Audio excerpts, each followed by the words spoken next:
Apex Legends is a very friendly game with absolutely no toxic behavior. Yeah, fuck up, kid. Fair enough. But that would leave us with a burning question in our minds that we also desperately want to be answered. Who are the most toxic players in Apex Legends? Seriously, who are they? Oh, I bet you didn't see this one coming, ladies and gentlemen. Yes, first and foremost, I present to you Wraith mains. Yes, those players who love to leave early when they get knocked.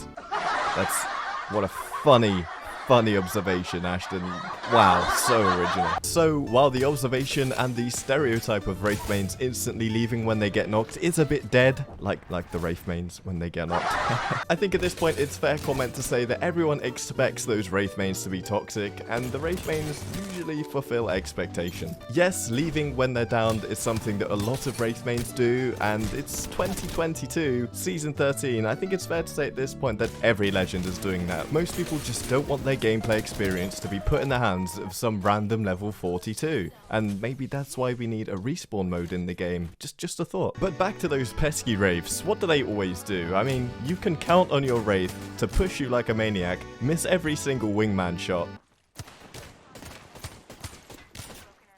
Listen, I said they would miss their wingman shots. I didn't say I would hit mine. And when you've had a good fight, but you come out as the loser, you know, you've had a really good 1v1 with a Wraith, you just know they're going to hop straight on your box, look straight at your badges, think, oh, look at me, I killed a very good player, and shoot your box like they're some kind of king of the castle or something. In reality, they're just sat in a desk chair, and they've just won a video game fight. Like, good job, dude. Well done.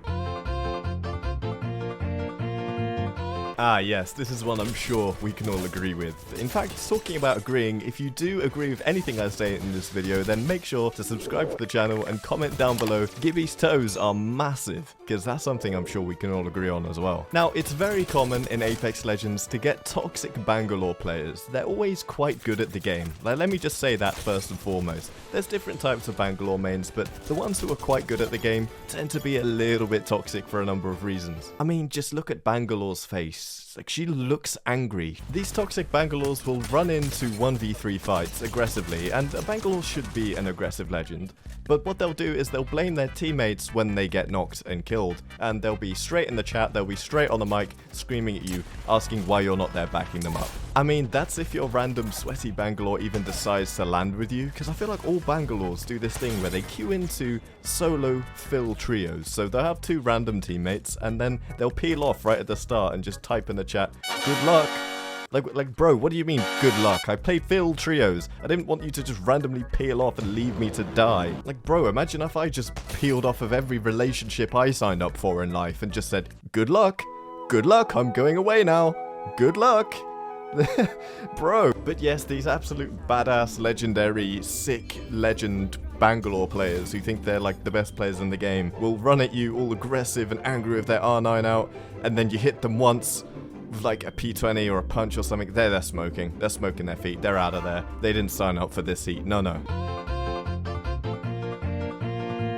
Up next, we've got those Horizon players, because they are the second coming of Wraith players, let's be honest. They are Wraith players reincarnated with new, and let's face it, better abilities. That means they're quite good at fighting, they're very good at surviving. Like, they do this whole thing where they'll run loops around you for like 5 minutes, and it just becomes a bit of cat and mouse when you're ever close to killing them. You just end up getting really frustrated and annoyed, and you're just screaming at your TV, please, stop running, I'm literally going to kill you, just let me kill you, please. And listen, right, this might just be a personal thing, but I find this to be super infuriating. Like, I don't know if it's toxic necessarily, but it makes me angry, right? When I'm fighting a Horizon in a 1v1 and they're doing all these slide jumps and bouncing and crouch spamming and stuff, but those arms and legs on Horizon are just so gangly and long and annoying. Like, it just goes everywhere and it just makes my brain hurt. Like, seriously, I don't like it very much. It makes me angry, so I'm gonna say it's toxic behavior. Stop that.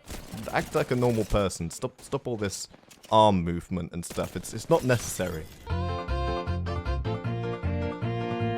So the next Legend is a bit of a hot take, I'll give it that. It's not one that I think a lot of people would outrightly call toxic, but Fuse players, they have a little special place in my heart for being a little bit toxic here or there, and let me explain why. So back in my stereotypes video, if you haven't seen that, then you can check it out right here. We established that a lot of players who play Fuse happen to be in their late 30s or 40s. They're usually dads of 2 or 3, and they like to hop on Apex Legends as a way to relax after a hard day at the construction site or the office or the kitchen, wherever they work. These are just normal people at the end of the day. But little do they know that Apex Legends is a highly competitive shooter game with a lot of young people trying very, very hard to be good at the game. You know, those Wraiths, those Horizons, those Bangalores we already talked about. And these Fuse mains do not like that very much, because they know how a shooter should be played. Like a tactical military simulation, that's how. They will slowly and meticulously go through every single building to find all of the loot and make sure nobody is hiding in any corners, because that's apparently how people play shooters according to these people. And after about 5 or 6 games of getting dunked on in their first encounter, they start getting a little bit angry because they've just had a long hard day at work and this is not what they signed up for. And yet despite the fact that they're getting dunked on, they still persist to play Fuse because Fuse is a funny guy with good explosive abilities, am I right? Yeah, the same man telling you how to play the game, this random guy with the whole family is telling you how to play the game. He's walking around like this with his knuckle cluster out.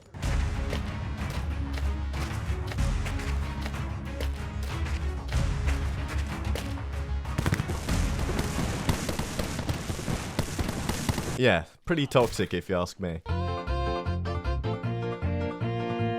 And for the last legend, I let the community decide. And by community, I mean this random Pathfinder we found in one of our games. I asked him, who are the most toxic players in Apex Legends?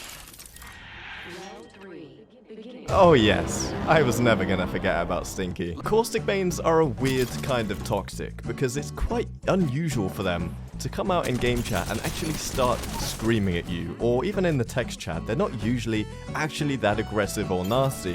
Where the nastiness and the toxicity comes from them is in the playstyle of Caustic himself. I think we can all agree that hitting a gas trap is one of the most frustrating and infuriating feelings in Apex Legends, because it doesn't really do that much damage to you, but you know, it just fills you with an anger, an unexplainable feeling of frustration. Like, why did this have to happen to me? And this feeling is what Caustic mains thrive off of. It's what they feed on. That feeling of just a few ticks of damage from their gas fills them with this unimaginable joy.